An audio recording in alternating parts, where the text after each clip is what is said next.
So in today's lesson, we'll look at the verbs for the first time, and the verb of today is actually şimdiki zaman. And it's actually really important to understand what the actual meaning of the word şimdiki zaman is. Basically, it means the time of now. Now, people sometimes, especially when reading the explanation of Turkish grammar in English, look at this other tense, the geniş zaman, which we will talk about later on, as the present tense. It's not exactly true. Because şimdiki zaman is the time of now, as in it's not just the present continuous, but now in general. So, for example, if I say ben genelde nereye gidiyorum işte bilmem ben genelde sabah saat 5'te markete gidiyorum. As in I go to the market every day at 5 in the morning, which is no, that's weird. I wouldn't go to the market at 5 a.m. But the point is, it is something that I do constantly nowadays. Or I can say, mesela, someone can ask me, okay, kaçta gidiyorsun? Ben saat 5'te gidiyorum. I'm going at 5. As in, this is something that I will do in the future. It's still happening nowadays. That's important. This is what şimdiki zaman is. It's about now. Now as in this instant, or even now as in nowadays, now this year, just now. We're actually going to see this in more examples, but please don't try to confuse it with the other geniş zaman, because that is not really the present.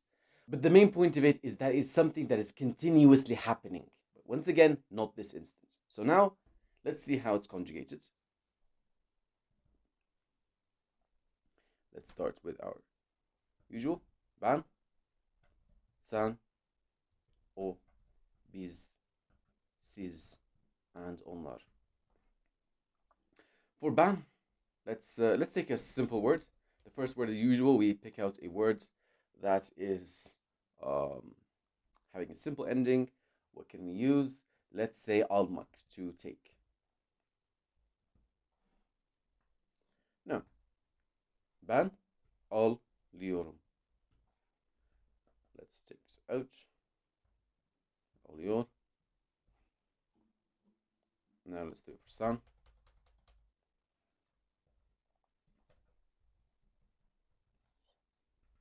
Now, what is the suffix that we're adding for this şimdiki zaman? Question is, what suffix do we add in English? If I say I'm going, let's not use, going is fine. What do I use to say I am doing something nowadays? The suffix is ing, right? Same way, the suffix, the alternative to ing in Turkish, we have our, let me do it in this one, this letter here. That is, the yor is our Turkish alternative to the letter ing. And let me remove this. What happened here? It's better. Siz Ali. There's also something important to point out. Remember, we did in lesson, I think it was number 3, we talked about the verb to be. And it's the same thing. Because, you see, you say I am going. You see, you can say I am cooking. It's still I am. There's still the verb to be. And hence, if you can notice, we also have, let me just finish this one. We also have the same suffixes as the verb to be. For example, ben doktorum, I am a doctor. And then we can say ben alıyorum. Once again, we're using the exact same suffix. We're not using the pattern of the possession. As you can see, sen is sen alıyorsun. We're not saying alıyorun. Un would be the usage of possession. And you don't say I have going. You say I am going. We're going to talk about that later. That was kind of a hint to something else later on. But in the present tense, we say I am going. So alıyor, I am taking here. Alıyor, you are taking. Alıyorsun. Okay? And why did I shade this one? This shouldn't be shaded. Ben alıyorum, sen alıyorsun, o alıyor, biz alıyoruz, Siz alıyorsunuz, onlar alıyorlar. Okay? So we said that we have the your here, which is our suffix for the ing, for the gerund in English. And then we have this vowel here. Generally speaking, now this is not exactly a rule, but this is something that you will notice that a lot of the time, if we have a y, we tend to, not always, we tend to have a vowel preceding it, especially when it comes to suffixes that start with y's. And this is no exception here, and it does have a vowel before the y. Okay? Now, oh, by the way, one more other thing about that vowel, it also tends to be one of our four that we mentioned before in our lesson number 2, which I do think that you should go back to if you haven't already. It's very important to really understand what happens with the letters and why it happens. So our 4 letters are E, O, U, and U. Those 4 minor vowels tend to be the letters preceding the letter Y. Okay? Now, let's do another example for the Şimdiki zaman. And this time, let's take one that ends in a vowel. Actually, we're going to do this one half and half. I'll explain what I mean with half and half. Or no, we'll split this into 3. That's better. So for the vowel example, we'll do 3. The first one is going to be uyumak, which means to sleep. And then we have, which one do we have? Let's use oynamak. And then let's use yemek. Okay. Now first I just want to go back and point out here almak, as in what happened. As usual, whenever we want to like conjugate a verb or do something with it at all, actually use it in real meaning, we will remove the mak and mek parts. Okay? Now, let us do them here. What would be the şimdiki zaman of uyumak? By the way, just want to say şimdiki. Şimdi means now. Ki is that, in a sense. So, basically, şimdiki zaman, the time that is now. And when I say the time that is now, as maybe you can tell kind of from it, it doesn't mean right now. It just means now, nowadays. So let's do ban first. Ben uyu yor sen uyu yor sun. Now, remember we said we have that vowel that precedes this y in yor. Here we already have it. It's the u, right? I will proceed to the next one and then point out something very special that happened here. Let's go to the next one. The next one's oynamak.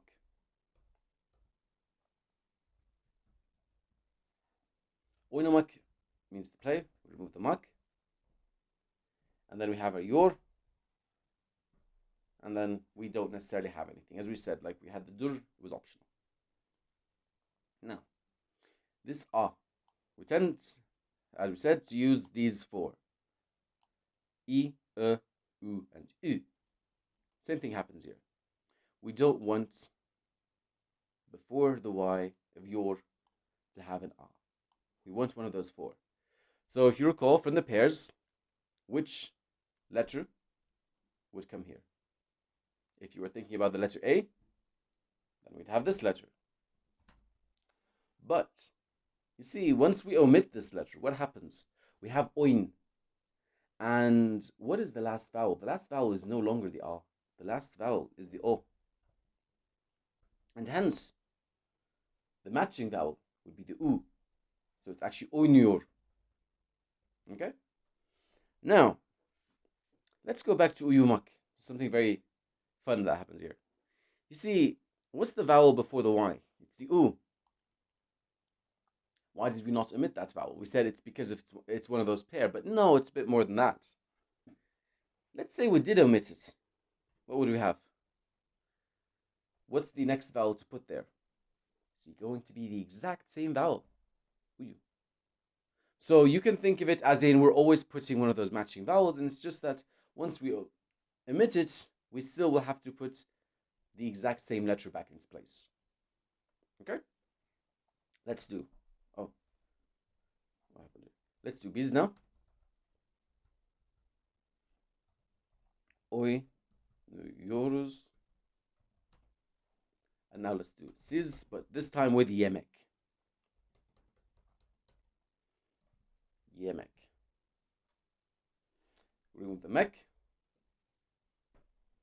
Let's put the yor. Actually, let's even put the personal suffix. Yorsunuz. Now, let's look at the ye here. As we said, we will omit it. However, if we do omit it, we have no letter left. So what can we do? Well, in this specific case, we'll just have to match it with the one that we did omit. And hence, it would come out as yor. So yorsunuz. And then we have onlar. Yorlar. Nice. Okay. Now, let's try to do it with our very final one. Let's do a fistic shahab one. Actually, two. We'll split it into half again. San, o, biz, siz, and onlar. And this time, let's use two. Let's use açmak. Oh. And let's use gitmek. Okay. For the first one, we have gitmek, and then we remove our mek, and we put the yor, and then we put the yorum. Now, before the y, we want to put one of our vowels. Which one would it be? Well, this was an e. The matching would, of course, be an e. But, of course, if you recall, after we have this vowel that now precedes the that follows the t, we would have to change this t depending on the letters that we talked about. The fistic shahab, and that was also mentioned in lesson number 2. And hence the t would have to change to a d. So ben gidiyorum. Okay, let's try for san. San gidiyorsun. Let's put our letters here. There we go. Okay, and we'll do the next one also. Gidiyor. That's it. Okay. Now, what about the next one? Açmak. Açmak. We said we remove the mek as usual. Let's put the yor. Let's put the yoruz. Now, we have to put a vowel. What vowel can it or should it be? Well, we can put the since it's the that precedes. And hence, we have açıyoruz. Now, should we change the ch to a j, as we talked about before? Well, if we do that, we have this word, açıyoruz. You see, açıyoruz, açmak means to open. Also, forgot to mention, gitmek means to go. Okay? Now, açmak means to open. Açıyoruz, we are opening. If we change it to a j, açıyoruz, acımak means to feel pain. Acıyoruz, we are feeling pain. So in very short words, even though they are both quite short, gitmek is only like 3 letters as well, but around 2 and so forth, even 3 sometimes, there are multiple exceptions because it would change the meaning entirely. And this is one of them. Instead, we don't have an acıyoruz, we just keep it as açıyoruz. And then we have our siz. Siz açıyorsunuz. And finally, we have açıyorlar.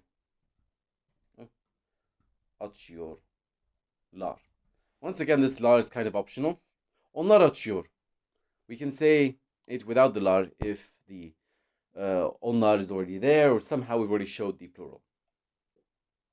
And with that, we have done all three possibilities of the tenses, and we have the one with a regular ending, we have our one with a vowel ending, and we have a sharp ending. Now, there is another way to talk about the present tense, but we will talk about that more after we finish actually all 3 or 4 tenses, because there is something else that you need to understand first. But for the time being, this is perfect for you. This is enough. As long as you understand that this is, as I said, the time of now, as in the geniş zaman is not really the present tense. This is the present tense. This is the one that says it's happening nowadays. It could even mean it's happening in a few minutes, as in it's happening now. It's happening in an hour. It's happening tomorrow. It's still happening. It's still now, kind of. So that's the thing that you must understand most from this lesson. And as for how they're conjugated, we talked about that. And next lesson, we're actually going to talk more about the future tense to understand more about the difference between, like, saying it's happening in a few minutes or it's going to happen in a few minutes. And later on, after we've done that, that's when we'll come to the geniş zaman, which many people, I think, incorrectly refer to as the present tense, because it's actually a lot more than that. So if you want to check out, for example, like tutoring for help with any of these topics, you can check out the tutoring link and the platform I work on at the description box down below. And if you have any questions, just let me know in the comments down below.